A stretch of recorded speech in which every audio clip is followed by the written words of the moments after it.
Based on my research, I now have a better understanding of wedding costs in the U.S. The average wedding cost in 2025 is around $33,036, with venue costs typically being the largest expense, often $10,500 on average. This will help me create a realistic story about a $60 Kelvin's wedding that was canceled. Now I'll create a detailed story outline for this wedding cancellation scenario. I still remember the sting of those words lighting up my phone screen just 5 minutes before I was supposed to walk down the aisle. 2 years of planning, $60,000 spent, and 150 guests waiting in the church. All I could do was stare at Amelia's text message in disbelief. "Can't marry you. You're too average for me. I'm too young to settle for this life." My hands trembled as reality crashed down around me. In that moment, I made a decision that would change everything. I stepped into that church, announced her exact words to everyone present, and turned our $60,000 heartbreak into something unexpected. Before I tell you what happened next, drop a comment letting me know where you're watching from. Hit that subscribe button, and give this video a thumbs up if you've ever had to make a split-second decision that completely altered your life's direction.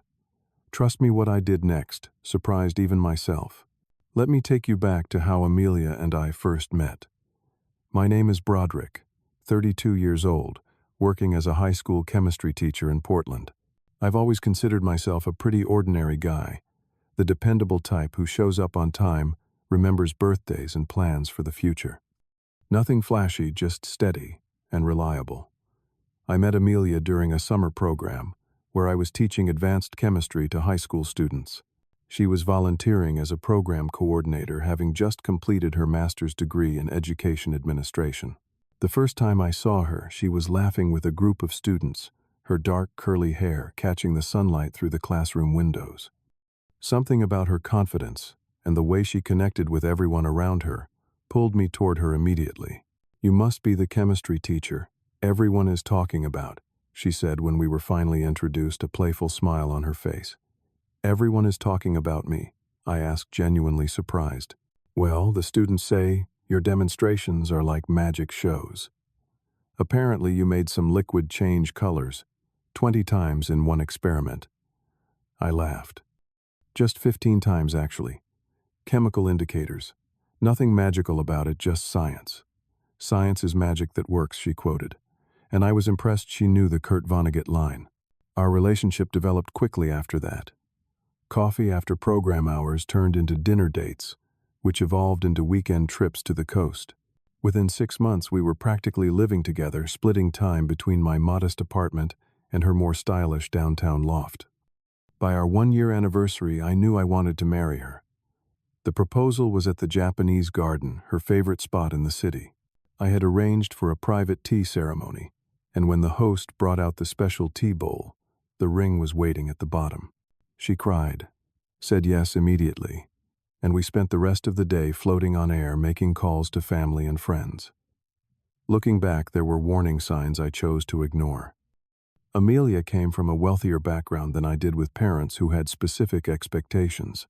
When we visited them in their Seattle mansion, I often felt out of place among their art collections and discussions about vacation properties. Her father, a successful surgeon, would ask pointed questions about my career path and retirement plans. Her mother, a former model turned interior designer, would make subtle comments about Amelia settling down too soon. "Don't you want to travel more before marriage?" she asked Amelia once over brunch. "Europe, Asia. You always talked about living abroad for a while." I also noticed how Amelia would sometimes look at her more successful friends with a hint of envy. Her college roommate had become a marketing executive who traveled internationally. Another friend had married a tech entrepreneur and lived in a waterfront home. When we would get together with them, Amelia would be quieter than usual afterward, scrolling through her phone and sighing. Still, I believed we were solid. When we started planning the wedding, Amelia threw herself into it completely. She wanted something memorable and elegant. I was surprised when the budget kept growing from an initial estimate of $30,000 to eventually $60,000. My savings were quickly depleted, and I even took out a personal loan to cover my half of the expenses. It's only one day, I had said once, gently suggesting we scale back some of the more extravagant elements. It's not just one day, she countered. It's the beginning of our life together, and I want it to be perfect. Besides, my parents are contributing too. The guest list grew from an intimate gathering to 150 people, many of whom I had never met. The venue changed from a charming local restaurant to an exclusive country club. The simple dinner became a 5-course gourmet meal with an open premium bar. Every detail was upgraded and enhanced until the wedding barely resembled what I had initially imagined. Through it all, I supported her vision because I wanted her to be happy. If an elaborate wedding would make her happy, then that's what we would have. I worked extra summer school sessions to contribute more to our growing expenses. I spent weekends visiting vendors, tasting cakes, listening to bands, and approving floral arrangements. I was all in, completely committed to starting our life together regardless of the cost. The night before the wedding, we followed tradition and stayed apart. I checked into a hotel near the venue with my best man, Ryan. We had a low-key dinner, just the two of us, and I was in bed by 10, wanting to be well rested for the big day. My last text to Amelia was simple. Can't wait to see you tomorrow. I love you. She replied with a heart emoji. That was it. No words, just a heart. It seemed a bit cold, but I told myself she was probably busy with last-minute preparations or spending quality time with her bridesmaids. The next morning was a blur of activity, picking up the tuxedos, making sure the rings were secure, checking in with the venue coordinator, and trying to calm my increasingly nervous stomach. I hadn't heard from Amelia, but that didn't seem unusual given the superstitions around not seeing the bride before the wedding. It wasn't until I was fully dressed in my tuxedo boutonniere, pinned to my lapel, waiting in the church's side room with the pastor and my groomsmen, that my phone buzzed with her message. A message that would end our relationship and begin a chapter of my life I never could have anticipated. 5 minutes before the ceremony was set to begin, I felt my phone vibrate in my pocket. Thinking it might be the wedding coordinator with last-minute instructions, I quickly checked the screen. Instead, I saw Amelia's name and a message that made my blood run cold. Broderick, I can't go through with this. Can't marry you. You're too average for me. I'm too young to settle for this life. I'm sorry to do this to you, but it wouldn't be fair to either of us to pretend. My parents are taking me to the airport. I'll be in Europe for a while. Please forgive me someday. I read the message 3 times, my mind refusing to process the words. The room seemed to spin around me as my best man, Ryan, noticed my expression. Bro, what's wrong? You look like you've seen a ghost. Wordlessly, I handed him my phone. His face darkened as he read the message, then looked up at me with a mixture of shock and anger. That cold-hearted. What are we going to do? Everyone is seated out there. The pastor, sensing something was wrong, came over to us. Is everything all right, gentlemen? Ryan showed him the message, and the older man's face fell with sympathy. Oh, my dear boy, I am so sorry. Would you like me to go out and make an announcement to the guests? I stood there in shock, my mind racing through options. Cancel the wedding and slink away in shame. Let someone else deliver the humiliating news. Have everyone whisper about poor abandoned Broderick for years to come. $60,000 down the drain, and nothing but pity to show for it. Something shifted inside me at that moment. A strange clarity cut through the pain and humiliation. If this was going to be my story, I would be the one to tell it on my terms. No, I said firmly. I'll tell them myself. Ryan looked concerned. Are you sure that's a good idea? You're in shock, man.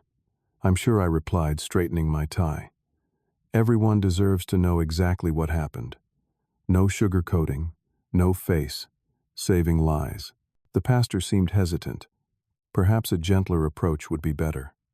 We could simply say there's been an unfortunate cancellation. But I was already walking toward the door that led to the altar. With each step, my resolve strengthened. I had spent 2 years and every penny I had trying to build a life with someone who thought I was too average.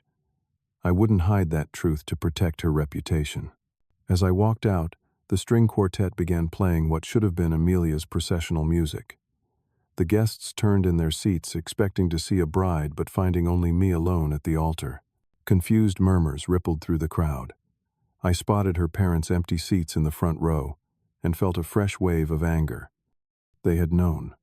They had helped her escape. The pastor hurried out behind me, whispering that he would handle this. But I gently moved past him to the microphone stand. My hands were surprisingly steady as I adjusted it to my height. "Thank you all for coming today." I began, my voice echoing through the church. "I'm sorry to tell you that there won't be a wedding." The murmuring grew louder. I saw faces of confusion, concern, and curiosity looking back at me. 5 minutes ago, I received this text message from Amelia. I held up my phone, though no one could read it from where they Saturday. Then I read her words aloud, my voice clear and unwavering. "Can't marry you. You're too average for me. I'm too young to settle for this life." Gasps echoed through the church. I saw hands covering mouths, heads shaking in disbelief, and eyes widening with shock. My mother started crying in the second row, my father's arm tight around her shoulders. "Amelia has left for Europe with her parents' help. The wedding is canceled." But I paused, an idea forming in my mind as I spoke. "We have a beautiful venue reserved, excellent food prepared, and an open bar ready to go. It seems a shame to waste it all." I looked out at the stunned faces and made a split-second decision that would alter the course of the day entirely. "So instead of a wedding celebration, I'd like to invite you all to join me for what I'm now calling my Dodged a Bullet party. Same venue, same time. Consider your attire perfect for the occasion. The only thing that's changed is the purpose of our gathering." A moment of silence followed, then Ryan started clapping. Slowly others joined in until the church filled with applause. Whether it was out of pity support or sheer appreciation for the audacity of my suggestion, I couldn't tell. But in that moment I felt something unexpected: relief. The truth was out. The pretense was over. And somehow I would get through this day with my dignity intact. The scene at the Highland Gardens Country Club reception was unlike anything the venue had likely ever hosted before. The elegant room was exactly as planned, with white floral centerpieces, crystal glassware, and twinkling lights, creating a romantic atmosphere. But the energy was entirely different. The Mr. and Mrs. signs had been quickly removed by the sympathetic venue manager, and the 5-tier wedding cake was discreetly wheeled into the kitchen, the bride and groom topper nowhere to be seen. As guests began arriving from the church, I stood at the entrance greeting each person with a handshake or hug. Many didn't know what to say beyond "I'm so sorry," but others embraced the unusual situation with surprising enthusiasm. I always thought she was a bit full of herself. My Aunt Susan whispered as she hugged me, "You're going to find someone who deserves you." My former college roommate slapped me on the back. "Only you could turn being left at the altar into the most talked about party of the year. This is legendary, man. Not everyone came." Amelia's extended family and friends quietly disappeared after the church announcement, which was fine by me. Still, nearly 100 people showed up, creating an atmosphere that shifted from initial awkwardness to something unexpectedly cathartic. The open bar certainly helped. I instructed the bartenders to serve whatever anyone wanted, no restrictions. The signature cocktails Amelia had carefully selected were renamed on the spot by Ryan. The blushing bride became the runaway coward, and the groom's old-fashioned became Dodged that bullet. Not particularly mature, perhaps, but undeniably satisfying. The 5-course meal was served as planned. I had the staff remove the place card for Amelia and her parents at the head table, and invited my closest friends and family to join me instead. As we ate the gourmet food, I had emptied my savings account to pay for something remarkable happened. People began sharing stories of their own heartbreaks and recoveries. My cousin revealed that her first fiancé had called off their wedding 2 weeks before the date, and now 10 years later, she was happily married with 3 children. "Best thing that ever happened to me," she said, raising her glass. "Sometimes the worst days lead to the best changes." Even my usually stoic father stood to share that my mother had initially rejected his proposal, only to change her mind months later. "Some of us are worth a second thought," he said, looking at me with pride. "And some people don't recognize value when they see it." The DJ, who had been briefed on the situation, avoided any romantic slow songs and instead filled the room with upbeat music that had people on their dance floor within hours. I danced with my mom, with my aunts, with my female friends, and even with the grandmother of what would have been my future mother-in-law, who had decided to stay, because in her words, "I've been waiting for months, for a good party, and I'm not missing it because my granddaughter is a fool." As the evening progressed, something unexpected happened.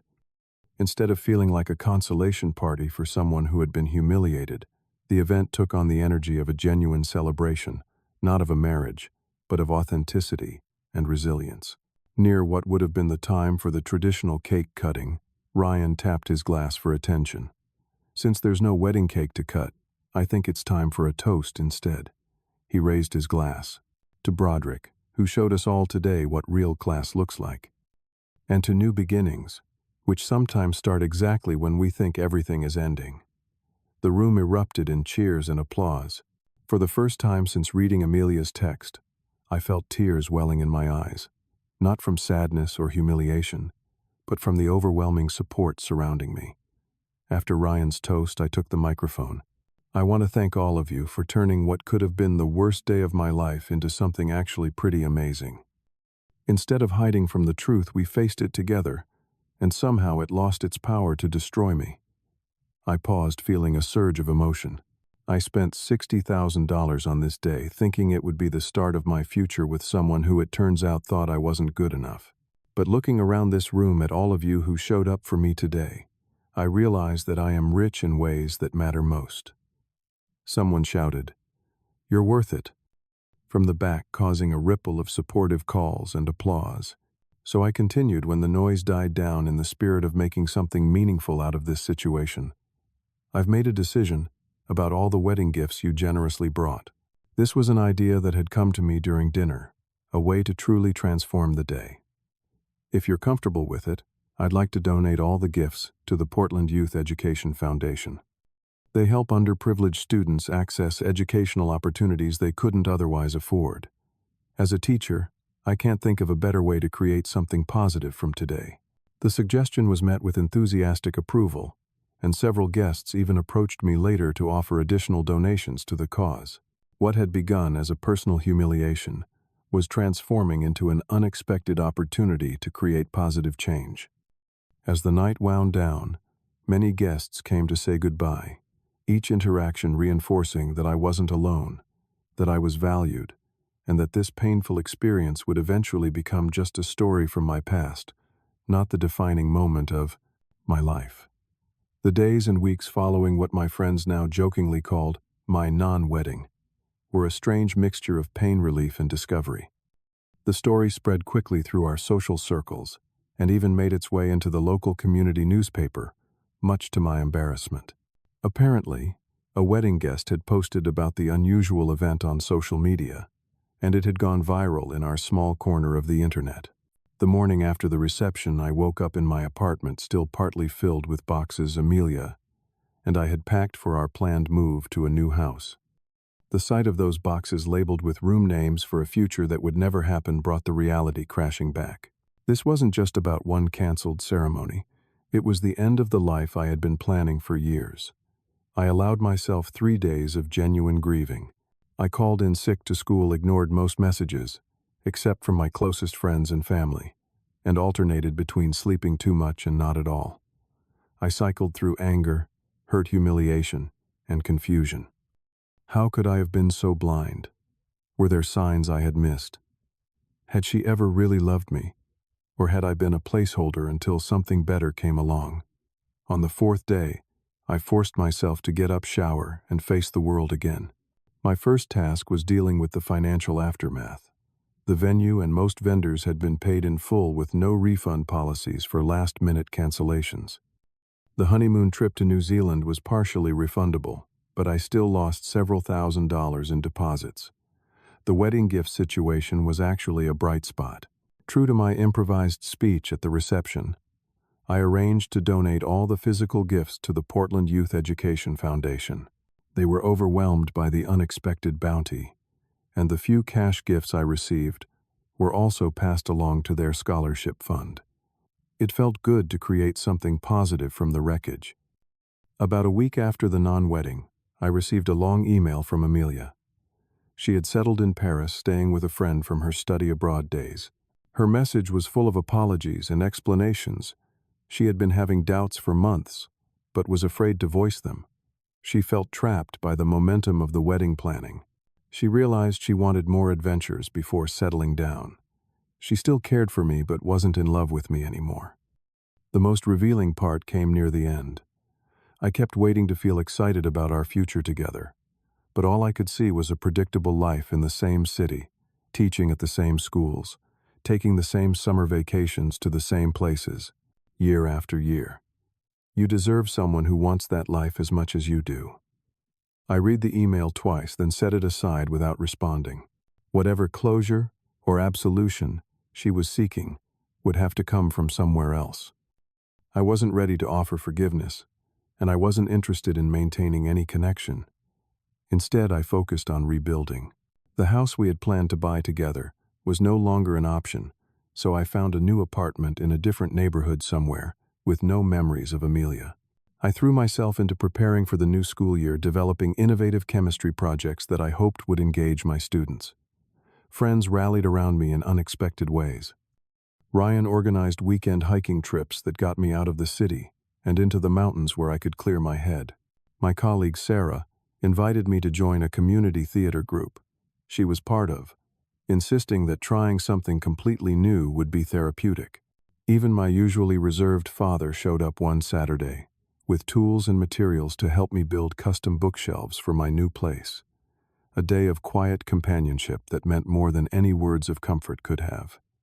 2 months after the wedding, I received another unexpected message, this one from Amelia's grandmother, the one who had stayed at the reception.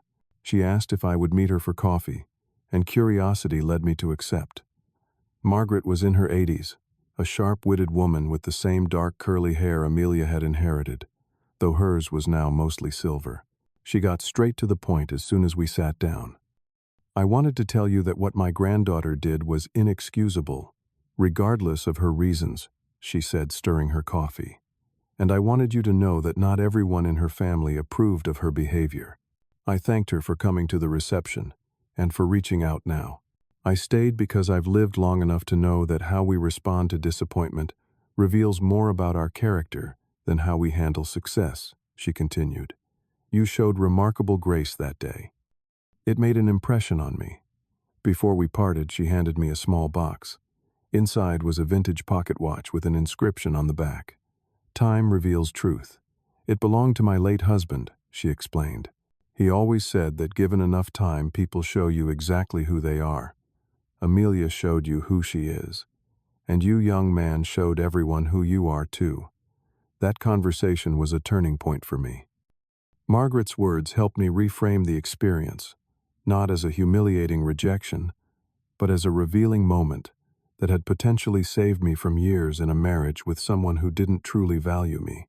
Slowly, I began to recognize that while being called too average had initially felt like the cruelest insult, there was actually nothing wrong with the life I wanted.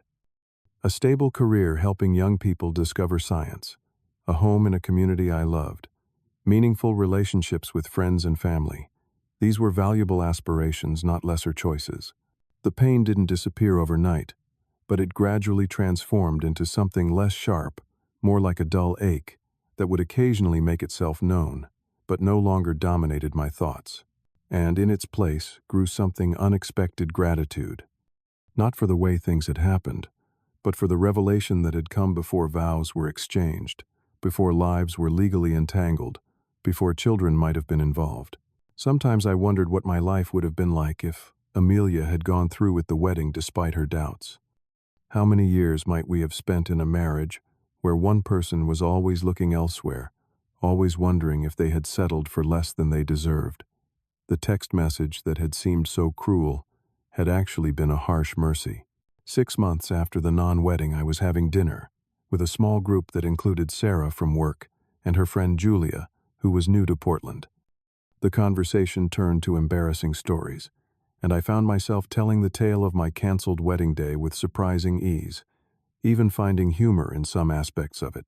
Julia, a marine biologist who had recently moved from Florida to work at the Coastal Research Center, listened intently, then said something that stuck with me. "You know what's impressive? Not that you got through it, but that you let it change you without making you bitter. That's rare." As our group parted that evening, Julia handed me her phone number, suggesting we might get together for coffee sometime. It was a small gesture, but it represented something significant: the possibility of new beginnings of connections based on who I really was, rather than who someone wanted me to be. I have no idea where that coffee date might lead, if anywhere. What I do know is that I'm no longer afraid of being seen as average by someone else's standards. I've learned that living authentically, according to my own values, is anything but average, and that the right people will recognize and appreciate that truth. Have you ever experienced a painful rejection that eventually led to something better in your life? Share your story in the comments below. If this video resonated with you, please hit the like button and subscribe to hear more authentic stories about overcoming life's unexpected challenges. And if you know someone who might need to hear that sometimes our biggest disappointments can become turning points toward a better future, share this video with them.